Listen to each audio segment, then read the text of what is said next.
Hey guys, Fizzle here with another crazy story. This goes back to my high school years, and this is a pretty good one. You might want to stick around for it.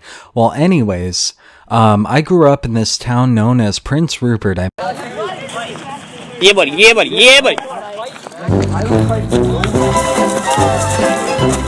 what the fuck is this shit, yo?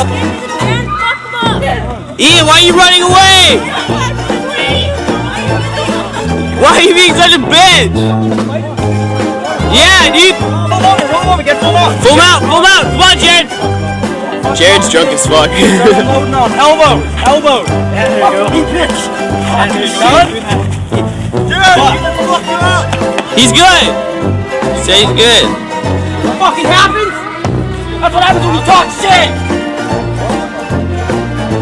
I didn't do anything. I didn't ask for any of this. This is bullshit. Fuck that bitch up. I'd say a rematch when he's fucking sober. He's drunk as fuck. He talks shit. I moved back up there when I was 9. I spent most of my young years there too, prior to elementary school.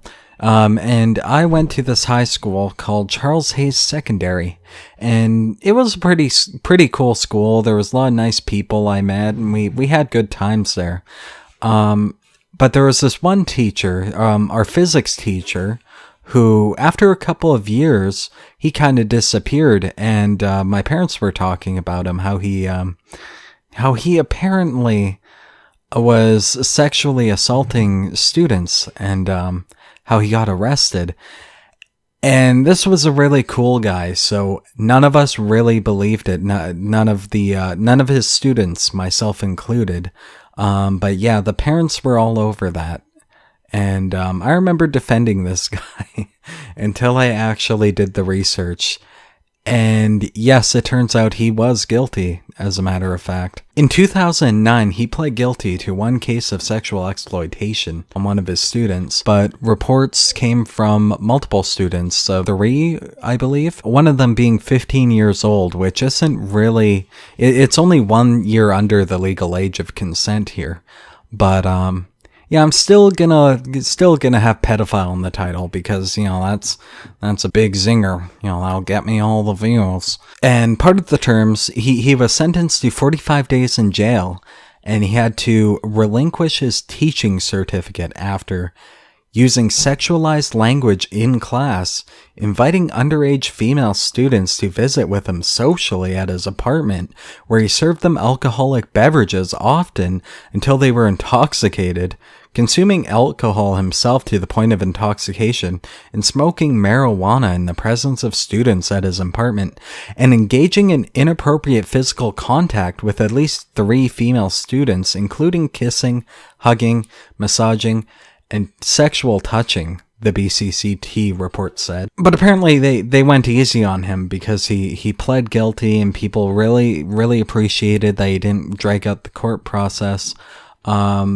He ended up fleeing the province, going back to his hometown to live with his parents afterwards, helping them with their automobile shop. And yeah, he's a registered sex offender. He can't be around parks or anything.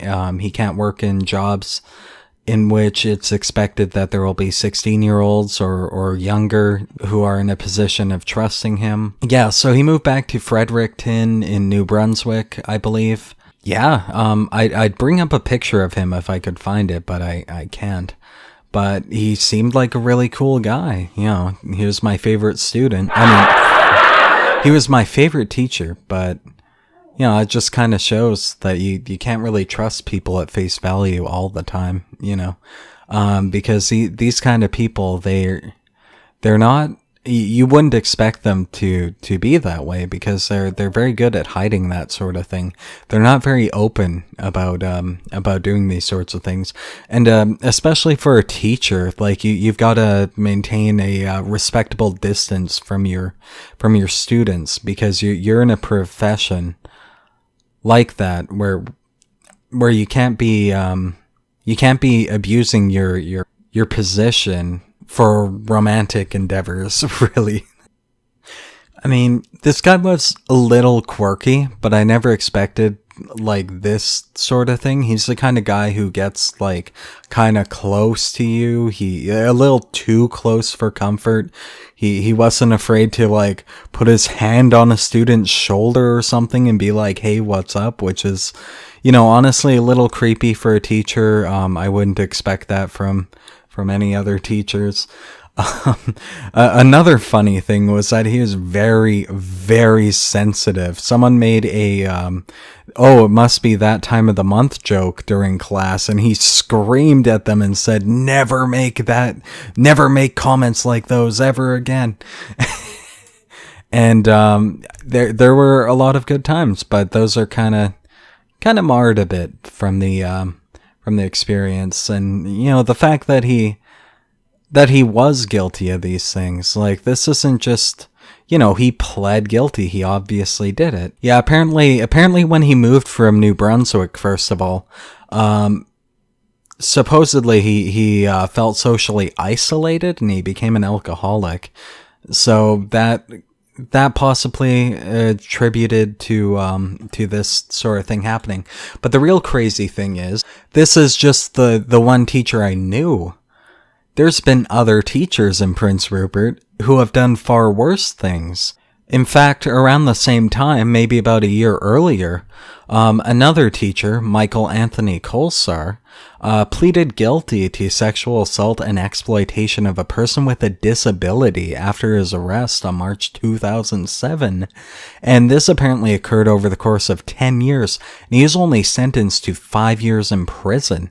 And this is actually serious. Like, the Dana Monteith's case, they claimed it was on the low end of inappropriate touching. Apparently it was like hugging and kissing and that sort of stuff, and serving alcohol to minors and that sort of stuff, and it ruined his career.